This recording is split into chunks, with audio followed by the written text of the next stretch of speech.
Hello বন্ধুরা, আজকে আমরা দেখতে পাচ্ছ 376 পাতার যে ঘরানাস হাই স্কুল আছে তার আমরা 1 থেকে 4 অবধি তোমাদের যতগুলো প্রশ্ন আছে আমি প্রত্যেকটাই কী করব সমাধান করে দিব। তোমরা ধৈর্য সহকারে অবশ্যই ভিডিওটি লাস্ট অবধি দেখবে। তো দেখো প্রথম প্রশ্নটা কি বলা আছে, একের A X square plus B X plus C equal to 0 সমীকরণের বীজদ্বয় বাস্তব অসমান হলে বি স্কোয়ার মাইনাস 4ac এর মান হবে। তো আমরা জানি কোনো একটা সমীকরণের যদি এটাকে বলা হয় নিরূপকের মান গ্রেটার দ্যান 0 হলে কি হয়, বীজদ্বয় বাস্তব আর অসমান হয়। এর জন্য একটা সঠিক উত্তর কি হবে, এ দাগটা হচ্ছে সঠিক উত্তর, গ্রেটার দ্যান 0। তো তাহলে আমাদের একের উত্তরটা কি হবে, এই যে বি স্কোয়ার মাইনাস 4ac এর মানটা সবসময় কী হবে, গ্রেটার দ্যান 0 হবে। এখানে তাহলে সঠিক উত্তর হচ্ছে অপশান নাম্বার এ। তারপর দেখো দুইয়ের প্রশ্নটা কি বলা আছে, x% বার্ষিক সরল সুদের হারে কোনো মূলধনের x বছরের সুদ x টাকা হলে মূলধনের পরিমাণ, এখানে 4টা অপশন আছে, কোনটা সঠিক হবে। তো এখানে আমরা দেখো কী কী দেওয়া আছে, তথ্যগুলোর মধ্যে বলা আছে আসল নেই, তার আসল আমরা ধরে নিচ্ছি কত, p টাকা। সুদের হার বলা আছে x%, তাহলে সুদের হারটা x%। সময় কত বলা আছে, x বছর, তাহলে x বছর তো আমরা জানি p/100, এটা সমান কত, সুদ। তো এই সুদটার মানও কত বলা আছে, x টাকা। তাহলে আমরা শর্ত অনুসারে এরকম লিখতে পারছি p/100 সমান কত, x। তো এখান থেকে দেখো আমরা বাম দিক আর ডান দিক থেকে একটা করে x বাদ দিয়ে দিতে পারছি, তাহলে উপরে থাকছে কত, px, আর নিচে থাকছে 100 সমান কত, ডান দিকে 1। এখান থেকে আমরা px সমান কত লিখতে পারবো, 100 গুণ 1। আচ্ছা, এখান থেকে আমরা মান বের করছি কার, p এর, তাহলে এখান থেকে p ইকুয়াল টু লিখতে পারছি কত, 100/x, অর্থাৎ আসলের মান কত হয়ে যাচ্ছে, অপশন নম্বর সি। এখানে তোমরা দেখতে পাচ্ছ যে অপশন নম্বর সি হয়ে গেল এটা সঠিক উত্তর, 100/c এটা হয়ে গেল সঠিক উত্তর। তারপরের প্রশ্ন দেখো কি বলা আছে, যে এক ব্যক্তি ব্যাংকে 100 টাকা জমা রেখে 2 বছর পর সমূল চক্রবৃদ্ধি পেলেন 121 টাকা, বার্ষিক চক্রবৃদ্ধি সুদের হার এই 4টা অপশনের মধ্যে কোনটা হবে। তো আমরা দেখতেই পাচ্ছি এখানে পি এর মান 100 টাকা বলা আছে, টি এর মান, এন এর মান কত বলা আছে, 2 বছর, সুদের হার 8টা বলা নেই, আর বলা আছে এটা কোন ক্ষেত্রে, চক্রবৃদ্ধি সুদের ক্ষেত্রে। চক্রবৃদ্ধি সুদের ক্ষেত্রে আমরা সূত্রটা কি জানি বলো, যে সুদ আসলের সূত্র হচ্ছে p×1+r/100 তার পাওয়ার n। এখানে পি এর মানটা বলাই আছে, দেখো পি এর মান কত বলা আছে, 100 বলা আছে, আর এর মানটা বলা নেই, তাই তো। এন এর মানটা কত বলা আছে, 2 বছর। তাহলে সমূল চক্রবৃদ্ধি অর্থাৎ সুদ আসলের সূত্রটা কি জানি আমরা, যে p×1+r/100 তারপরে n, তাই তো। এই মানটাই আমাদের বলা আছে কত, 121 টাকা। তো এখন যদি আমরা মানগুলো বসিয়ে দিই, পি এর মান হচ্ছে 100, 1-এর জায়গায় 1, আর এর মান আমরা বের করব ওটাই রাখলাম, বাই কত লিখছি 100, এন এর মান কত 2 সমান লিখতে পারছি আমরা 121। তাহলে এখান থেকে আমরা লিখতে পারছি 1+r/100। আচ্ছা, ডান দিকে দেখো কত হয়ে যাচ্ছে, এটা 121/100। তো 121/100কে আমরা লিখতে পারবো এরকম 121 এটা। আচ্ছা, এটাকে আমরা যদি বর্গ আকারে লিখি 1/r/100 তার স্কোয়ার, এটা লিখতে পারছি 11/10 তার কি বলো, স্কোয়ার। এখন দুই দিক থেকে স্কোয়ারগুলো কী করতে পারবো, আমরা বাদ দিয়ে দিতে পারবো। তাহলে থাকছে r/100 সমান কত, 11/10। এখান থেকে r/100 সমান পেয়ে যাবো আমরা 11/10 মাইনাস কত, 1। এখান থেকে আমরা পেয়ে যাচ্ছি r/100, আমরা যদি ভগ্নাংশের বিয়োগ করি তাহলে লসক কত হয়ে যাচ্ছে 10, এটা পেয়ে যাচ্ছি 11 - 10 1-কে 10 সমান আমরা কী লিখতে পারবো, তাহলে r/100 সমান 1/10। এখন যদি আমরা কোণে কোণে গুণ করি তাহলে r গুণ 10 মানে 10 আর 100 গুণ 1। আচ্ছা, তাহলে এখান থেকে আমরা কী লিখতে পারবো, দেখো যে r সমান কত, 100/10, যদি আমরা কাটাকাটি করি 10-এ 10-এ 100, তাহলে r সমান কত পেয়ে যাচ্ছি আমরা, 10%। তাহলে এখানে সঠিক উত্তর কী হচ্ছে, অপশান নাম্বার এ, এটা হয়ে যাচ্ছে অপশান নাম্বার এ। তাহলে এ হয়ে গেল এটা সঠিক উত্তর। তারপরের প্রশ্ন দেখো কি বলা আছে, যে 4-এর 2a = 3b = 4c হলে a/b/c এর মান কত হবে। তো এটা তোমরা সহজেই করে নিতে পারবে। দেখো কি বলা আছে, 4 যে 2a সমান কত 3b সমান কত লেখা আছে 4c। তো এটা সমান আমরা কি ধরে নিচ্ছি কে ধরে নিলাম, আমরা ধরে নিলাম এটা সমান কত কে। তাহলে এখান থেকে আমরা কি লিখতে পারছি দেখো, এই যে 2a সমান একবার কে হবে, 3b সমান একবার কে হবে, আর 4c সমান একবার কে। একবারে যদি আমরা লিখি তাহলে a সমান কত হবে, তাহলে চারেরটা দেখো কি বলা আছে 2a সমান 3b সমান 4c, এটা সমান আমরা কে দিলাম কে, তাহলে a সমান আমরা কত পেয়ে যাব k বাই 2, b সমান কত পেয়ে যাচ্ছি আমরা k বাই 3, আর c সমান কত পেয়ে যাব আমরা k বাই 4। তো দেখো এখন আমাদের চেয়েছে যে a is to b is to c এর মান কত, তো এখন a এর মান কত পেয়েছি আমরা k বাই 2, b এর মান কত পেয়েছি আমরা k বাই 3, আর c এর মান পেয়েছি আমরা k বাই 4। এখন k সবটাতেই আছে, তাহলে আমরা k গুলো বাদ দিয়ে দিতে পারি, তাহলে পেয়ে যাচ্ছে 1/2 অনুপাত 1/3 অনুপাত 1/4। এখন এগুলো দেখো ভগ্নাংশ আকারে আছে, তো ভগ্নাংশকে যদি আমরা পূর্ণ সংখ্যায় প্রকাশ করি তাহলে এই যে 2, 3, 4 অর্থাৎ হরে যেগুলো আছে তার লসাগু করব, আর লসাগু করে প্রত্যেকটাকে আমরা সেটা দিয়ে গুণ করব। তো এই লসাগু যদি করি তাহলে আমরা দেখতে পাবো 12 পাচ্ছি। 2, 3 আর 4 এর যদি আমরা লসাগু করি তাহলে পেয়ে যাবো কত 12, 3 দুগুণে 6, 6 দুগুণে 12। তো এটা আমরা প্রত্যেকটাকে 12 দিয়ে গুণ করছি, তাহলে 1 গুণ 12 বাই 2, এখানে 1 গুণ 12 বাই কত 3, আর এখানে পাচ্ছি 1 গুণ 12 বাই কত 4। যদি এটা আমরা কাটাকাটি করি 6 দুগুণে 12, 3 4 12, আর 3 3 9, তাহলে 6 অনুপাত 4 অনুপাত কত লিখতে পারছি 3। তাহলে এটা সঠিক উত্তর কত হয়ে যাচ্ছে, এটার সঠিক উত্তর হয়ে যাবে 6 অনুপাত 4 অনুপাত 3, অপশন নাম্বার ডি হয়ে গেল এটা সঠিক উত্তর। তারপরে প্রশ্নটা দেখো কি বলা আছে, যে একটি ঘনকের পার্শ্বতলের ক্ষেত্রফল 256 বর্গমিটার, ঘনকটির আয়তন কত হবে। তো আমরা জানি ঘনকের আয়তনের সূত্র হচ্ছে বাহু কিউব, কিন্তু এখানে বাহুর মান দেওয়া নেই, তো আমাদের বাহুর মান ধরব। আচ্ছা, তো আমরা ধরে নিচ্ছি যে প্রথমে বাহুর মান কত, তাহলে আমরা ধরে নিব কত, বাহু হচ্ছে ঘনকটার বাহু হচ্ছে এক্স। আচ্ছা দেখো, ঘনকের সমগ্র তলের ক্ষেত্রফলের সূত্র জানি আমরা 6 × বাহু স্কোয়ার, কিন্তু এখানে বলা আছে পার্শ্বতলের ক্ষেত্রফল। পার্শ্বতল বলতে গেলে শুধুমাত্র 4টা তল বোঝাচ্ছে, তো 4টা তলের ক্ষেত্রফলের সূত্র হবে 4 × বাহু স্কোয়ার, অর্থাৎ 4x স্কোয়ার। এই মানটাই কত বলা আছে 256।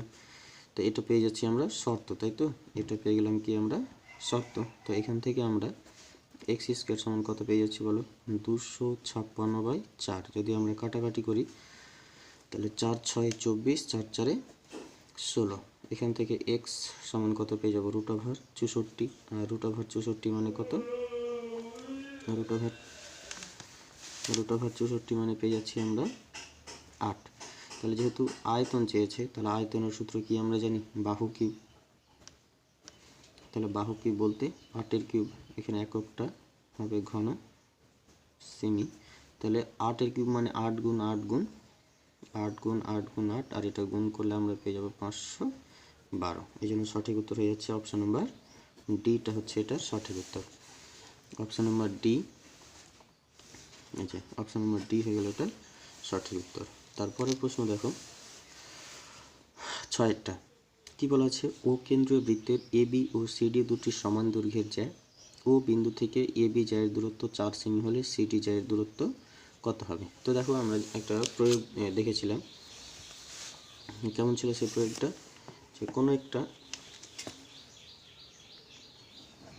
একটা বৃত্তের দুটো সমান দৈর্ঘ্যের যদি জ্যা থাকে, ঠিক আছে, কোনো একটা বৃত্তের দুটো সমান দৈর্ঘ্য, অর্থাৎ ধরো এ বি একটা জ্যা আর সিডি একটা জ্যা, আর এদের কেন্দ্র হচ্ছে এটা, তাহলে প্রথম জ্যাটার দূরত্ব যা হবে দ্বিতীয় জ্যায়ের দূরত্ব কী হবে, ঠিক একই হবে। অর্থাৎ প্রথম জ্যায়ের দূরত্ব এখানে কত বলা আছে 4, তাহলে দ্বিতীয় জ্যায়ের দূরত্ব কত হবে 4। এই জন্য এখানে সঠিক উত্তরটা আমরা বলবো যে বি দাগেরটা হচ্ছে সঠিক উত্তর। এখানে কী হবে, বি দাগটা হচ্ছে সঠিক উত্তর 4 সেমি। আচ্ছা, তারপরে দেখো আমরা শূন্যস্থান পূরণ করব। কি বলা আছে দেখো, প্রথম প্রশ্নটা √3 - 5 এর অনুপন্থীকরণী। তো এর অনুপন্থীকরণী বের করার নিয়ম হচ্ছে কি, যে যেটা √ওভার থাকবে তার আগের চিহ্নটা আমরা চেঞ্জ করে দেব, অর্থাৎ এর উত্তরটা হবে -√3 - 5। এইটাই হয়ে গেল এর অনুবন্ধীকরণী। কি বলেছে, একটি বৃত্তস্থ সামান্তরিক একটি ড্যাশ, এটা হবে আয়তক্ষেত্র। আমরা একটা বৃত্তের মধ্যে সামান্তরিক যেইভাবে আঁকার চেষ্টা করি না কেন সবসময় দেখতে পাবো কি হচ্ছে, এটা একটা আয়তক্ষেত্র হচ্ছে। তোমাদের বই একটা প্রয়োগ আছে, তাহলে এটা হবে কি একটা আয়তক্ষেত্র।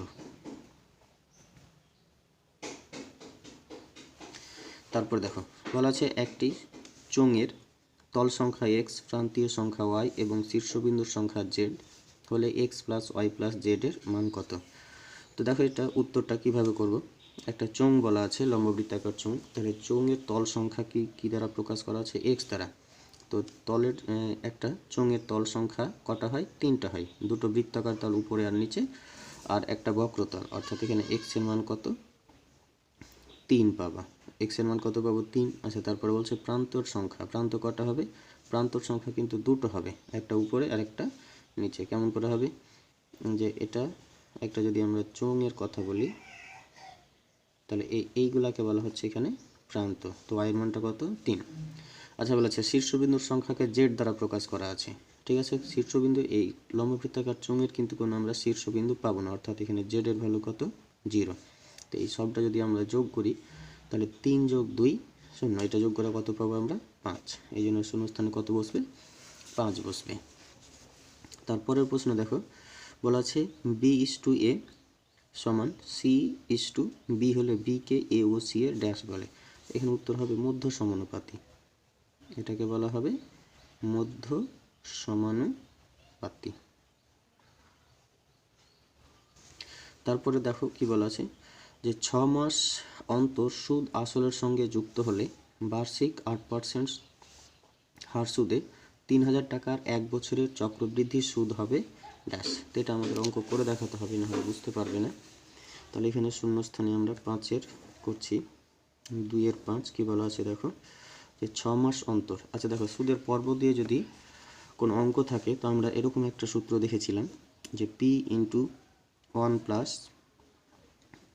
আর বাই পর্ব সংখ্যা। তো এখানে যেহেতু বলা আছে 6 মাস অন্তর, তাহলে 6 মাস অন্তর যদি হয়, তাহলে পর্ব কত হবে, 12/6 মানে 2টি, অর্থাৎ এখানে সূত্রটা লিখব 1 প্লাস r/2 ইন্টু কত, 2n/100। তো এখানে p এর মানটা বলা আছে কত, 3000, 1/r এর মান কত বলা আছে, r এর মান বলা আছে 8%, তাহলে 8 বাই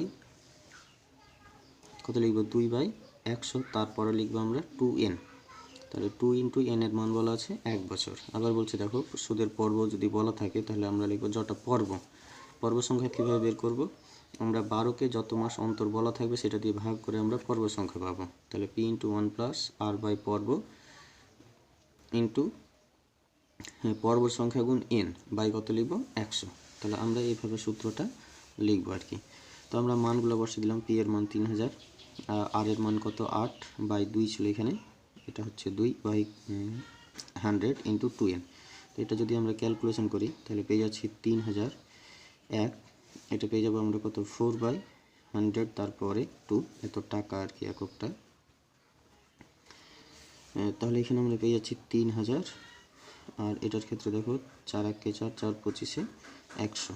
তাহলে এটা ভগ্নাংশের যোগ করলে আমরা কত পেয়ে যাব, 26/25 স্কোয়ার আছে, তাহলে আমরা 26/25 লিখতে পারবো, আর এখানেও 26/25 এত টাকা লিখতে পারবো। এটা যদি আমরা কাটাকাটি করি, তাহলে কাটাকাটি করে পেয়ে যাবো এটা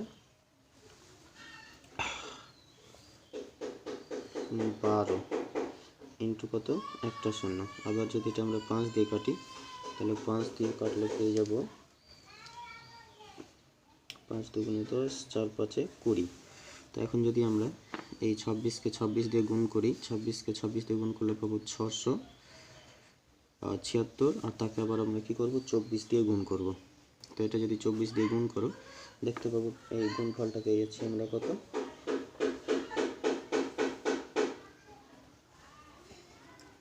তোমরা গুণফলটা পেয়ে যাবে এটা। তো এটাকে আমরা কি করব, আবার 5 দিয়ে ভাগ করব, 2 4 বাই কত পাবো, 5। তো এটা আমরা কি মান পেয়ে যাব, 5 দিয়ে যদি ভাগ করি, তাহলে দেখতে পাবো এটা পেয়ে যাচ্ছে 3244.8। তো এটা পেয়ে যাচ্ছে আমরা সমূল চক্রবৃদ্ধি। তাহলে শুধুমাত্র আমরা সুদ কত টাকা পাবো, সুদটা এখানে পেয়ে যাব এই যে 3244.8 থেকে আমরা 3000 টাকা কী করব বাদ দিয়ে দেবো। তাহলে তো আমরা বাদ দিলে পেয়ে যাব 244.8, অর্থাৎ এখানে শূন্যস্থানে কী বসবে তাহলে 244.8। তারপরে দেখো বলেছে যে দ্বিঘাত সমীকরণের দুটি বীজ 3 সেই সমীকরণটি হবে। তো আমরা জানি কোনো সমীকরণের বীজ নির্ণয় করার সূত্র হচ্ছে এক্স স্কোয়ার মাইনাস আলফা যোগ beta into X plus alpha গুণ বিটা ইকুয়াল টু কত 0। তাহলে এই সমীকরণের বীজ বলা আছে দুটোই সমান, অর্থাৎ আলফার মান 3 বিটার মান 3। তাহলে এটা আমরা লিখতে পারবো যে এক্স স্কোয়ার মাইনাস 3 যোগ 3 এক্স প্লাস 3 গুণ 3 সমান কত 0। তাহলে আমরা পেয়ে যাব x square minus 6x plus 3 গুণ 3 মানে কত 9 সমান 0, অর্থাৎ শূন্য স্থানে কী বসবে এটা x square minus 6x plus 9 equal to 0। আচ্ছা, তারপরে আমরা সত্য মিথ্যাগুলো দেখে নিই। দেখো কী করতে বলা আছে প্রথম প্রশ্নটা, সুদের পর্ব 6 মাসের পরিবর্তে 1 বছর হলে চক্রবৃদ্ধি সুদের পরিমাণ বৃদ্ধি পায়। দেখো এখানে বলেছে সুদের পর্ব 6 মাস, অর্থাৎ 6 মাস পরেই প্রথম 6 মাস পরে দ্বিতীয় 6 মাসে কি হবে ওই সুদ প্রথম 6 মাসের সুদটা দ্বিতীয় 6 মাসের প্রথমে আসলে পরিণত হবে, কিন্তু এইখানে 1 বছর হয়ে যাচ্ছে, তাহলে এই ঘটনাটা এর মধ্যে আর ঘটছে না, তাই সুদের পরিমাণ এখানে বৃদ্ধি না হয়ে কি হবে কম হবে, এই জন্য এটা কি হচ্ছে মিথ্যা হবে এটা। আচ্ছা দেখো কি বলা আছে দুইটা, যে আর একক ব্যাস বিশিষ্ট একটি কাঠের গোলক থেকে সর্ববৃহৎ যে ঘনক তৈরি করা যায় তার কর্ণের দৈর্ঘ্য হলো 2r একক। তো এটা দেখো কি বলা আছে যে একটা গোলক আছে এইরকম, আর এখান থেকে আমরা সর্ববৃহৎ একটা ঘনক তৈরি করব। তো এই ঘনকটার কর্ণের দৈর্ঘ্য কত হবে, এই ঘনকটার কর্ণের দৈর্ঘ্য বলা আছে 2r একক। তাহলে 2r একক যদি হয়, তো এই যে গোলক আছে এই গোলকটার ব্যাস কত বলা আছে r বলা আছে, তাই তো। আচ্ছা, তাহলে গোলকটার ব্যাস যদি r হয় তাহলে ঘনকটার কর্ণের দৈর্ঘ্য কত হবে r হবে। তো ঘনকের কর্ণের দৈর্ঘ্য কত পেলাম আমরা তাহলে r। এখন দেখো এই ঘনকের বাহুর দৈর্ঘ্য যদি জানা থাকে তাহলে আমরা কি করতে পারবো কর্ণের দৈর্ঘ্য বের করতে পারবো। তো এখন ধরছি যে এর একটা বাহুর দৈর্ঘ্য কত x, তাহলে কর্ণের দৈর্ঘ্য সূত্র হচ্ছে √3 ইন্টু বাহু, তাহলে √3 গুণ x লিখলাম, আর এই মানটাই কত r। তাহলে এখান থেকে আমরা কি লিখতে পারছি r সমান, তাহলে এখান থেকে x সমান কত পেয়ে যাচ্ছি আমরা r/√3। তাহলে এখন r/√3 যদি হয় তাহলে ঘনকের কর্ণের দৈর্ঘ্য সূত্র কী হবে, কর্ণ হচ্ছে √3 ইন্টু বাহু, তাহলে বাহুর মান কত r/√3। তাহলে দেখো এখানে কি হচ্ছে √3 কেটে গেল, থাকছে কত শুধু r। তাহলে উত্তর হওয়া উচিত ছিল r, কিন্তু প্রশ্নে বলা আছে কত 2r, এই জন্য এটা কী হবে মিথ্যা হবে। তারপরে দেখো কি বলা আছে যে ax square minus 5x plus 3 equal to 0 দ্বিঘাত সমীকরণের একটি বীজ 1 হলে অপর বীজটি 2/3 হবে। তো এটা খুব সহজ অঙ্ক। দেখো কি বলা আছে যে ax square minus 5x plus 3 equal to বলা আছে 0। তো যেহেতু এই সমীকরণের একটা বীজ বলাই আছে, তাহলে এখানে আমরা কি করব x এর জায়গায় 1 বসিয়ে দিতে পারি। তাহলে a into 1 square minus 5 into 1 plus 3 equal to কত লিখতে পারছি 0। এই সমীকরণে a পেয়ে যাব 1 স্কোয়ার 1 তার সঙ্গে a গুণ a, তাহলে -5 প্লাস 3 ইকুয়াল টু কত 0 পেয়ে যাচ্ছি। তো দেখো এখান থেকে আমরা আরও কি লিখতে পারছি যে a 3 - 5, তাহলে থাকছে কত -2 সমান কত 0। এখান থেকে আমরা পেয়ে যাচ্ছি a সমান কত 2। এখন যদি এই সমীকরণে আবার আমরা মানটা বসিয়ে দিই তাহলে পেয়ে যাব 2a square minus 5x sorry 2x square minus 5x plus 3 equal to কত 0। তো এখান থেকে আমরা এটা সমাধান করতে চাইছি, তাহলে মধ্য সহগে করব 3 × 2 = 6, 6কে ভেঙে 3 আর 2 পাবো, অর্থাৎ এটাকে আমরা মিডল টার্মে যদি ভাঙি তাহলে 2 + 3 × x প্লাস কত পেয়ে যাব 3। আবার দেখি না 2 আর 3 আমরা কি করব গুণ 6, 6কে ভেঙে আমরা 2 আর 3 পাচ্ছি, এটাকে আমরা এমনভাবে যোগ করব যাতে করে কত হয় 5 হয়, বা বিয়োগ করব যাতে করে 5 হয়। তো এখান থেকে আমরা লিখতে পারবো 2x square minus 2x minus 3x plus 3 equal to কত 0। তো এখান থেকে আমরা 2x কমন নিচ্ছি, তাহলে পুরো থাকবে x মাইনাস 1। এখানে মাইনাস 3 কমন নিচ্ছি, তাহলে x মাইনাস 1, এটা সমান কত পেয়ে যাবো, তাহলে 0। এখান থেকে আমরা লিখতে পারছি x মাইনাস 1 আর 2x মাইনাস 3 সমান 0। তো এখান থেকে হয় কি লিখতে পারবো বলো, x মাইনাস y সমান 0 অথবা 2x মাইনাস 3 সমান 0। তো এখান থেকে x সমান 1 পেয়ে যাচ্ছি, আর এখান থেকে 2x সমান পাবো 3, তাহলে x সমান কত পাবো আমরা 3/2। x সমান আমরা পেয়ে গেলাম কত 3/2। তো দেখো আমাদের প্রশ্নে বলা আছে যে অপর বীজটা হচ্ছে 2/3। দেখো অপর বীজটার কথা কি বলা আছে, যেটা হচ্ছে 2/3, কিন্তু আমরা পেলাম কত 3/2, এই জন্য এটা কি হবে, মিথ্যা হবে। তারপরের প্রশ্নটা দেখো কি বলা আছে 4-এর, যে এক্স ওয়াই সরল ভেদে থাকলে এক্স ওয়াই সমান কত হবে, ধ্রুবক হবে, এক্স ওয়াই গুণ ধ্রুবক হবে। এটা মিথ্যা হবে, কারণটা দেখো যে আমরা জানি দুটো চলরাশি যদি সরল ভেদে থাকে তাহলে আমরা লিখি এক্স ভ্যারিজাস কত ওয়াই, তাহলে এখান থেকে আমরা যদি ভ্যারিজাসকে সমান করি তাহলে কে লিখি, একটা ভেদ ধ্রুবককে, তাহলে এখানে আমরা লিখতে পারবো এক্স বাই এ সমান কে, অর্থাৎ এক্স বাই ওয়াই সমান কত আমরা ধ্রুবক লিখতে পারছি। কিন্তু এখানে এক্স গুণ ওয়াই সমান কি বলা আছে, ধ্রুবক, এই জন্য এটা কি হবে, মিথ্যা হবে। প্রশ্নে বলা আছে যে এক্স ওয়াই সমান কত, ধ্রুবক বলা আছে, তাহলে এটা আমরা কি লিখবো, মিথ্যা লিখবো এই জন্য।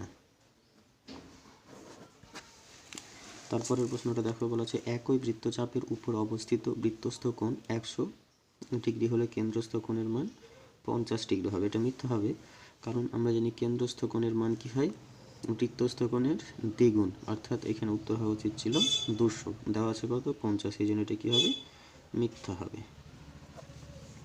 তারপরে বলা আছে যদি দুটি বৃত্ত পরস্পরকে বহিঃস্পর্শ করে তবে সরল সাধারণ স্পর্শকের সংখ্যা 3টা হয়। এটা সত্য হবে, কারণ তোমরা জানো যে দুটো বৃত্ত যদি এরকমভাবে পরস্পরকে ছেদ করে তাহলে সাধারণ স্পর্শক আমরা একটা এইদিকে আঁকতে পারবো, আর একটা এইদিকে একটা আঁকতে পারবো, আর একটা এরকমভাবে, তাই তো। তাহলে আমরা এখানে সাধারণ স্পর্শকের সংখ্যা কটা পাবো, 3টা পাবো, এই জন্য এটা কী হবে, সত্য হবে। তারপরে দেখো চারের প্রশ্নগুলো আমি করে রেখেছি, তোমাদের শুধু খাতায় আমি বুঝিয়ে বুঝিয়ে করে দিচ্ছি, কারণ ভিডিও লম্বা হয়ে যাচ্ছে, তোমরা হয়তো ধৈর্য সহকারে দেখবে না, এই জন্য আমি বুঝিয়ে দেবো, আমি আগে করে রেখেছি এগুলো। তো দেখো প্রথম প্রশ্নটা কি বলা আছে, 1 কত টাকা বার্ষিক 5% সরল সুদের এই চক্রবৃদ্ধি সুদের হারে 2 বছরে 3528 টাকা হবে। অর্থাৎ এখানে কিন্তু আসল তোমাদের বলা নেই, তাহলে আসল আমরা কি ধরে নেব, সি বা এক্স কিছু একটা ধরে নেব। তাহলে দেখো আমরা ধরে নিলাম যে আসল সমান কত টাকা, এক্স টাকা, সুদের হার আমাদের বলা আছে 5%, আর সময় কত বলা আছে 2 বছর। তাহলে আমরা চক্রবৃদ্ধি সুদের সূত্র কি জানি, P into 1 plus R by 100, তারপরে এন, এটা সমূল চক্রবৃদ্ধি পেলাম, আর এই মানটাই বলা আছে 3528, তার জন্য শর্ত অনুসারে আমরা সমান লিখতে পারছি। আমরা 5 আর 100 কেটে দিলাম, 5 একে 5, 5 20 100, এটা যদি আমরা ভগ্নাংশের যোগ করি তাহলে দেখো 20 লসাগু, 20 1 20 আর উপরে থাকছে 1, তাহলে 21/20। তো যেহেতু স্কোয়ার আছে আমরা দুবার লিখে দিয়েছি 21/20 গুণ 21/20। আচ্ছা দেখো এক্সের সঙ্গে এটা গুণ আছে, তাহলে ডান দিকে গিয়ে কী হবে, উল্টে যাবে, তো এটা যা ছিল আগে লিখে দিলাম, এটা লিখছি 20/21, এটাও কত 20/21। আমরা প্রথমে এটাকে 21 দিয়ে যদি ভাগ করি তাহলে 168 পাবো, তাকে আবার যদি আমরা 21 দিয়ে ভাগ করি তাহলে কত পাবো, 8 পাবো। তাহলে এখানে থাকছে 20 গুণ 20 গুণ 8, গুণ করে আমরা কত পেয়ে যাব, এই যে সংখ্যাটা 3200 টাকা। তাহলে নির্ণয় আসলের মান কত হয়ে যাচ্ছে, 3200 টাকা। তারপরের প্রশ্নটা দেখো কি বলা আছে, যে কোনো মূলধন 10 বছরের দ্বিগুণ হলে বার্ষিক সরল সুদের হার কত হবে। তো দেখো এখানে কোনো মূলধন 10 বছরের দ্বিগুণ হলে বার্ষিক সুদের হার কত হবে, অর্থাৎ এখানে দেখো লক্ষ্য করো আসলও বলা নেই, সুদের হারও বলা নেই। তাই আমাদের প্রথম কাজ হচ্ছে যে আসল ধরে নেব আর সুদের হারও ধরে নেব। তো আমরা ধরে নিচ্ছি আসল সমান এক্স টাকা, আসল ধরলাম কত এক্স টাকা, সুদের হার ধরে নিচ্ছি আমরা আর%, সময় কত বলা আছে 10 বছর। তো আমরা প্রশ্নে বলা আছে যে 10 বছরে এই টাকাটা যদি আমরা রাখি, এই এক্স টাকাটা, তাহলে সেই টাকাটা কত গুণ হয়ে যাচ্ছে? দ্বিগুণ হয়ে যাচ্ছে। অর্থাৎ আমাদের সুদ আসলে কত টাকা হবে? 2x টাকা। তো 2x টাকা সুদ আসল থেকে যদি আমরা আসল x টাকা বাদ দিয়ে দিই, তাহলে কত থাকছে? x টাকা। তাহলে শর্তানুসারে আমরা লিখতে পারবো যে পি আর টি বাই 100 সমান কত? আই। তো পি এর মান হচ্ছে x, তাই তো? আর এর মান কত? আর% সময় টি বাই 100 লিখলাম। এখন আমরা শূন্য শূন্য কেটে দিচ্ছি। তো লক্ষ্য করো, এদিকে x আর থাকছে, নিচে কত? 10।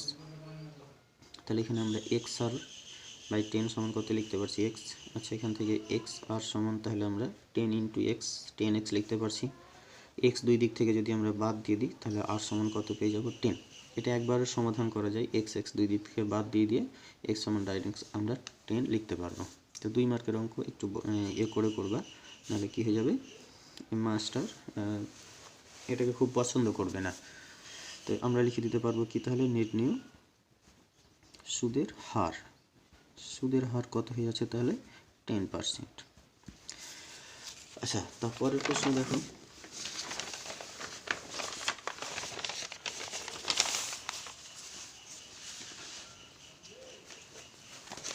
তারপরের প্রশ্নে কি বলা আছে দেখো। বলা আছে যে K X square plus 2x plus 3k equal to 0 সমীকরণের বীজদ্বয়ের সমষ্টি এবং গুণফল সমান হলে কে এর মান কত? তাহলে এই যে সমীকরণ আছে, এই সমীকরণের বীজদ্বয়ের সমষ্টির সূত্র হচ্ছে মাইনাস বি এর মান বাই এ এর মান। তাহলে বি এর মান হচ্ছে 2 আর কে এর মান কত? এর মান কত? কে। আর এখানে সি এর মান হচ্ছে 3k, তাই তো?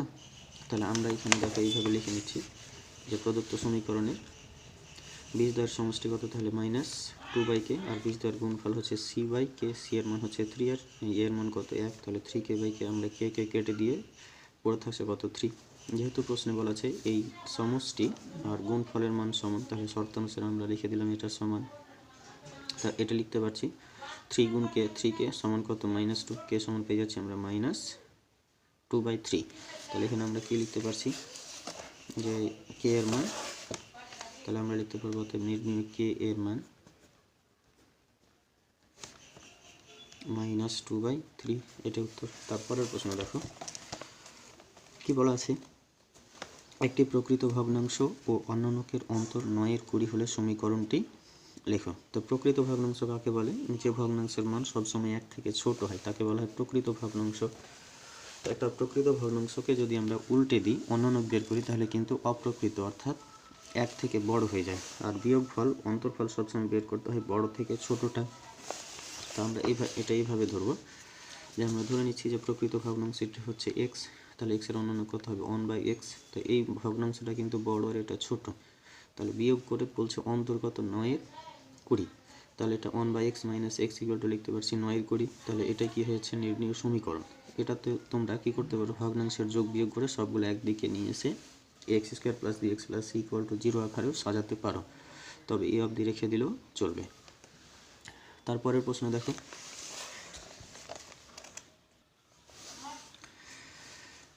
ফার্স্টে দেখো কি বলা আছে যে 12 সেমি ও 4 সেমি ব্যাসার্ধ বিশিষ্ট দুটি বৃত্তের একটি সরল সাধারণ স্পর্শকের দৈর্ঘ্য 15 সেমি। বৃত্ত দুটির কেন্দ্রদ্বয়ের মধ্যে দূরত্ব কত? ছবিটা দেখে নাও যে 12 সেমি আর 4 সেমি ব্যাসার্ধ বিশিষ্ট দুটো বৃত্ত আছে। তাহলে এটা হয়ে গেল কত সেমি? এটা 12 সেমি আর এটা হচ্ছে 4 সেমি ব্যাসার্ধ বিশিষ্ট দুটি বৃত্ত, আর সিডি হচ্ছে এদের একটা সাধারণ স্পর্শক যার দৈর্ঘ্য কত? 15। এখন আমরা কি করছি যে এ বি সমান্তরাল করে ডি বিন্দু দিয়ে এসি একটা লম্ব অঙ্কন করেছি যেটা হচ্ছে ডিই। তাহলে এটা যদি 4 হয় তাহলে এই এটাও কত হবে? 4। টোটালটার দৈর্ঘ্য হচ্ছে 12। তাহলে 12 থেকে যদি আমরা 4 বাদ দিয়ে দিই, তাহলে সিই সমান কত পেয়ে যাব? 8 পেয়ে যাব। তো এটি আমরা ভাষা দিয়ে লিখে নেব একটু, যেহেতু 2 মার্কের অঙ্ক একটু ভাষা দিয়ে লিখতে হবে। তাহলে চিত্র অনুযায়ী আমরা এ ও বি কেন্দ্রীয় বৃত্তের সিডি একটি সাধারণ স্পর্শক, আর ডি বিন্দু থেকে এসির ওপর ডি আমরা কি করেছি? লম্ব অঙ্কন করেছি। তাহলে এখানে আমরা বিডি আর এই দুটোর দৈর্ঘ্য কত হবে? 4 সেমি। তাহলে সিই সমান কত পেয়ে যাব? 12 থেকে 4 বাদ দিলে 8 সেমি। তারপরে এখানে সিডির ভ্যালু বলা আছে কত? 15 সেমি। তাহলে দেখো একটা সমকোণী ত্রিভুজ আমরা পাচ্ছি সি ইডি। এই ত্রিভুজের 90 ডিগ্রি কোণ কোনটা হবে? এই কোণটা। তাহলে এটা হয়ে যাচ্ছে অতিভুজ, আর বাকি দুটোর মধ্যে লম্ব আর ভূমি। তাহলে অতিভুজের সূত্র হচ্ছে ভূমি স্কোয়ার যোগ লম্ব স্কোয়ার, বা ছোট দুটোর বর্গের সমষ্টি। তাহলে একটা পেয়ে যাচ্ছি আমরা 15 স্কোয়ার, আর একটা হচ্ছে 8 স্কোয়ার। তা 15 স্কোয়ার কত? 225, আর 8 স্কোয়ার 64 যোগ করে পেয়ে যাচ্ছি আমরা 289, 289, এর বর্গমূল কত? 17। তাহলে এখানে এ বি আর ডিই, এই দেখো এ বি আর ডিই দুটোই কি হচ্ছে? সমান হবে। অর্থাৎ এখানে কেন্দ্রদ্বয়ের মধ্যে দূরত্ব কত পেয়ে যাবো আমরা? 17 সেমি। খুব ভালো প্রশ্ন, এটা তোমাদের মাধ্যমিকে আসতে পারে। তারপরে দেখো প্রশ্নটা 6টা কি বলেছে? এ বি আর সি কেন্দ্র বিশিষ্ট তিনটি বৃত্ত পরস্পরকে বহিঃস্পর্শ করে। যদি এ বি সমান 5 সেমি, বিসি সমান 7 সেমি এবং সি এ সমান 6 সেমি হয়, তাহলে এ কেন্দ্র বিশিষ্ট বৃত্তের ব্যাসার্ধের দৈর্ঘ্য কত? তো ছবিটা দেখো তোমরা, তাহলে এটা স্পষ্ট ধারণা পাবে। তাহলে দেখো এ আর বি সি কেন্দ্রবৃত্ত পরস্পরকে কী করেছে? এরা পি বিন্দু, কিউ বিন্দু, আর বিন্দুতে হলো বহিঃস্পর্শ, বিন্দুতে বহিঃস্পর্শ করেছে, তাই তো? তাহলে ওটাই লিখে দিয়েছে চিত্রে, এ বি সি কেন্দ্রের তিনটে বৃত্ত পরস্পরকে পি কিউ আর বিন্দুতে বহিঃস্পর্শ করেছে। তাহলে এখন আমরা ধরে নিচ্ছি এ কেন্দ্রীয় বৃত্ত যে আছে তার ব্যাসার্ধ কত ধরলাম? এক্স।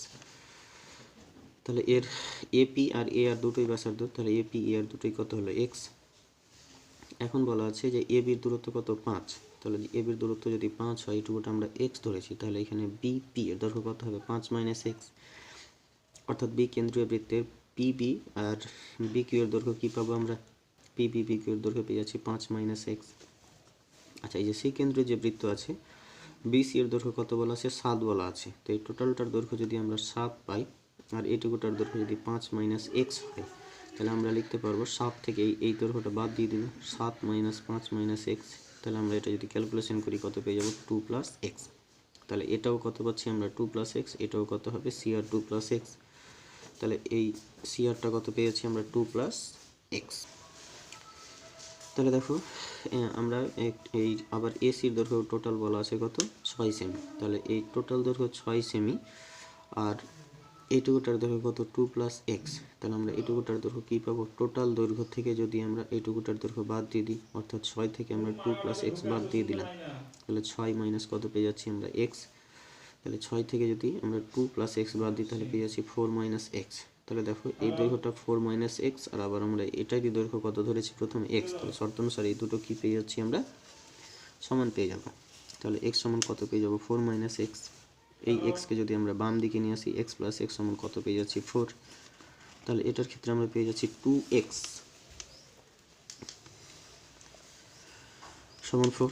তাহলে ডান দিকে গিয়ে ভাগ হয়ে যাচ্ছে, তাহলে এক্স এর ভ্যালু কত পেয়ে গেলাম? 2। অর্থাৎ বৃত্তটার ব্যাসার্ধের দৈর্ঘ্য কত পেয়ে যাবো আমরা? 2 পেয়ে যাব। তারপরের প্রশ্ন দেখো,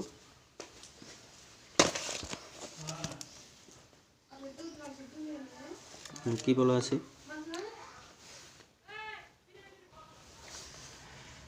দেখো 70টা বলা আছে x square minus 5x plus 1 equal to 0 সমীকরণের বীজতে একটা বলা আছে আলফা বিটা। তাহলে 1 বাই আলফা যোগ বিটা বাই আলফার মান কত হবে? তাহলে যেহেতু সমীকরণের বীজ দুটি বলা আছে, এই সমীকরণের বীজ আলফা আর বিটা, তাহলে আমরা কি লিখতে পারবো? আলফা যোগ বিটা সমান minus B by A. B এর মান হচ্ছে -5 আর এর মান কত? 1। তাহলে মাইনাস মাইনাস এটা প্লাস হয়ে যাচ্ছে, আর বীজদ্বয়ের গুণফল সমান হচ্ছে সি এর মান বাই এর মান। সি এর মান 1 আর এর মান 1, তাহলে এটা পেয়ে যাচ্ছি আমরা কত? 1।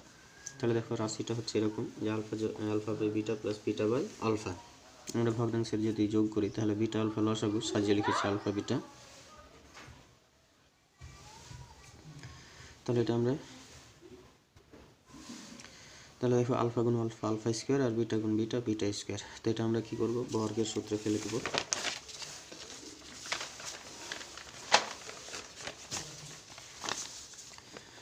এটা সূত্র হচ্ছে alpha plus beta square minus 2 alpha beta by alpha beta. তো আলফা প্লাস বিটার মান আমরা পেয়েছি 5, 5-এর স্কোয়ার 2 গুণ আলফা বিটার মান হচ্ছে 1 বাই আলফা বিটা 1। তাহলে 5-এর স্কোয়ার 25 মাইনাস 2, নিচে 1 থাকছে আর লিখলাম না। 25 থেকে 2 বাদ দিলে কত পেয়ে যাচ্ছি আমরা? 3 পেয়ে যাচ্ছি। তাহলে মান হচ্ছে কত? 3। তারপরের প্রশ্ন দেখো 8-এর কী বলা আছে? যে একটি গোলকের ব্যাসার্ধ 50% বৃদ্ধি করলে বক্রতলের ক্ষেত্রফল শতকরা কত বৃদ্ধি পাবে নির্ণয় করি। তাহলে আগে আমরা বক্রতলের ক্ষেত্রফল কত জানতে হবে, আর পরে কত 50% বৃদ্ধি পেয়ে কতটা হচ্ছে সেটা জানতে হবে। তারপরে পরেরটা থেকে আগেরটা বাদ দিব, দিয়ে আমরা যেটা সূত্র জানি শতকরা বের করার, যোগ করে লিখব কতটা বৃদ্ধি পেয়েছে, নিচে ছিল আগে কত গুণ কত 100। তাহলে এটা আমরা লিখতে পারছি যে ধরে নিচ্ছে ব্যাসার্ধ কত আর একক, তাহলে তখন বক্রতলের ক্ষেত্রফল 4 পাই আর স্কোয়ার। এখন 50% বৃদ্ধিতে ব্যাসার্ধ কত হবে, আর যোগ আর প্লাস 50/100 কাটাকাটি করলাম, থাকছে কত r/2 ভগ্নাংশের যোগ করলে পেয়ে গেলাম 3r/2। তাহলে এখন বক্রতলের ক্ষেত্রফল কী পেয়ে যাবো, 4 পাই আর স্কোয়ার, এটা পেয়ে যাচ্ছি 9r² কত 4 কেটে দিলাম, তাহলে 9 পাই আর স্কোয়ার। তাহলে বক্রতলের ক্ষেত্রফল শতকরা বৃদ্ধি কীভাবে বের করবো আমরা, এই যে দেখো বৃদ্ধি, তাহলে পরেরটা থেকে আগেরটা বাদ, মাইনাস কত লিখবো, আগেরটা গুণ 100, তো এখানে পেয়ে যাচ্ছি 5 পাই r² কত 4 পাই r² গুণ 100। এখানে দেখো পাই কি হচ্ছে, কেটে যাচ্ছে 4 25-এ 100, তাহলে 25 গুণ 5, তাহলে কত পেয়ে যাবো আমরা 125%। তারপরের প্রশ্ন দেখো,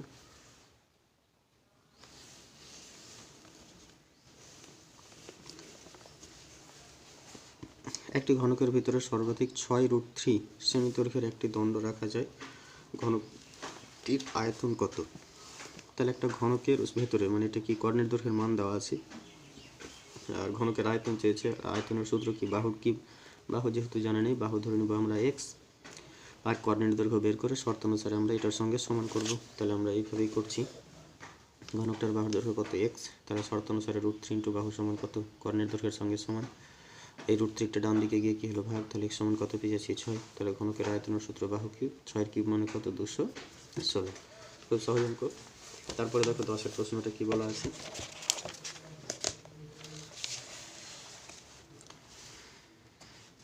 একটি লম্ববৃত্তাকার শঙ্কুর পরিধি ভূমির পরিধি 88 সেমি, তির্যক উচ্চতা 2 সেমি, শঙ্কুটির বক্রতলের ক্ষেত্রফল নির্ণয় করো। তো বক্রতলের ক্ষেত্রফলের সূত্র হচ্ছে পাই আর এল। তো পায়ের মান 22/7 জানি, আর এর মান দেওয়া নেই, এল এর মান কত 2 ডেসিমি বলা আছে। তো লক্ষ্য করে এখানে সেমি আছে ডেসিমি আছে, তাহলে আমাদের প্রথম লক্ষ্য থাকবে একই এককে নিয়ে যাওয়া, আর এখানে তির্যক উচ্চতা এল এর মান দেওয়া থাকলো, আর এর মান দেওয়া নেই।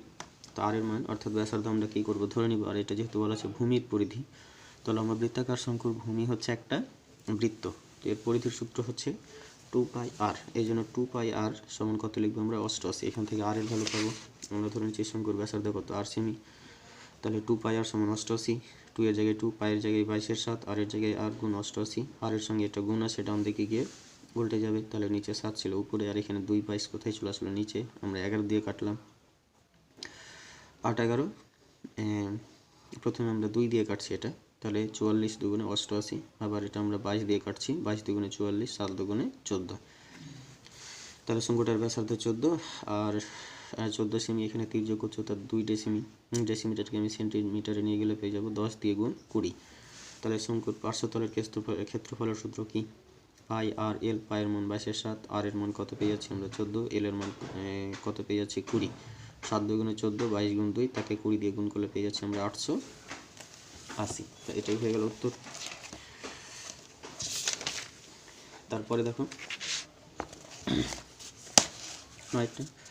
একটি লম্ববৃত্তাকার চোঙের উচ্চতা 14 সেমি এবং পার্শ্বতলের ক্ষেত্রফল 264 বর্গ সেমি, চোঙটির আয়তন কত। তাহলে দেখো চোঙের আয়তন যদি বের করতে হয়, তাহলে আমাদের সূত্র হচ্ছে পাই আর স্কোয়ার, এইচ এর মান বের করা। তাহলে এখানে আর এর মান দেওয়া নেই, এইচ এর মান দেওয়া আছে, তো পার্শ্বতলের ক্ষেত্রফল থেকে আমরা আর এর মানটা কী করব বের করব। তো আমরা ধরে নিচ্ছি যে চোঙটির ব্যাসার্ধ কত আর, তাহলে চোঙটির উচ্চতা 14 বলাই আছে, তাহলে যেহেতু পার্শ্বতলের ক্ষেত্রফল এটা দেওয়া আছে, তার জন্য আমরা পাই আর এল এর মান এটা পেয়ে যাব 2 পাই আর এল, 2 হচ্ছে সূত্রের, পায়ের মান 22/7, আর এর মান আমরা আর ধরেছি, এল এর মান এইচ এর মান কত 14, 7 দুগুণে 14, এখানে পেয়ে যাচ্ছি 2 গুণ 22, তাকে আবার 2 দিয়ে গুণ করে 88, এটা আবার আর এর সঙ্গে গুণ আছে, ডান দিকে গিয়ে কী হবে ভাগ হবে, প্রথমে আমরা 11 দিয়ে কাটছি, তাহলে 11 দুগুণে 22, 4 11 44, আর এখানে 8 11 88, 8কে 24 দিয়ে ভাগ করলে পেয়ে যাচ্ছি আমরা 3, তাহলে আর সমান পেয়ে গেলাম 3।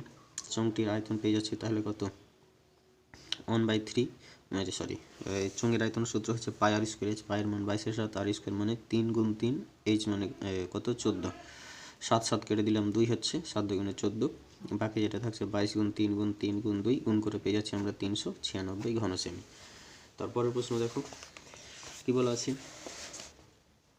যদি x সমান 3 প্লাস 3 রুট 2 হয়, x সমান 3 প্লাস 2 রুট 2 হয়, তাহলে x প্লাস 1 বাই এক্স এর মান কত হবে? তো এখানে x এর মান যেহেতু দেওয়া আছে, আমরা বের করব 1 বাই এক্স এর মান।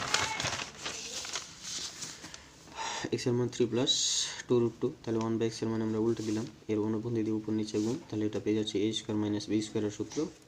তাহলে a স্কোয়ার বলতে 3 স্কোয়ার নয়, আর বি স্কোয়ার বলতে 2 রুট 2 স্কোয়ার, 2 এর বর্গ 4, আর রুট 2 এর বর্গ কত? 2। তাহলে এটা পেয়ে যাচ্ছে 9 মাইনাস 4 দুগুণে 8, অর্থাৎ 3 মাইনাস 2 রুট 2। এখন রাশিতে বলা আছে x প্লাস 1 বাই এক্স এর মান কত? তাহলে আমরা দেখতেই পাচ্ছি যে এখানে x এর মান 3 প্লাস 2 রুট 2, আর এখানে 1 বাই এক্স এর মান 3 মাইনাস 2 রুট 2। এই পার্ট কেটে যাচ্ছে, 3 যোগ 3 সমান 6। তো থ্যাংক ইউ বন্ধুরা, আমার ভিডিওটি যদি লাস্ট অবধি দেখে থাকো আর ভালো লেগে থাকে অবশ্যই লাইক করে দেবে, কমেন্ট করে দেবে। আর একটু তাড়াতাড়ি লাস্টের দিকে বলেছি কারণ ভিডিও বেশ লম্বা হয়ে যাচ্ছে। তো অবশ্যই আমার ভিডিওগুলো বন্ধুদের শেয়ার করবে, চ্যানেলে নতুন হয়ে থাকলে অবশ্যই সাবস্ক্রাইব করে দেবে। ধন্যবাদ সবাইকে।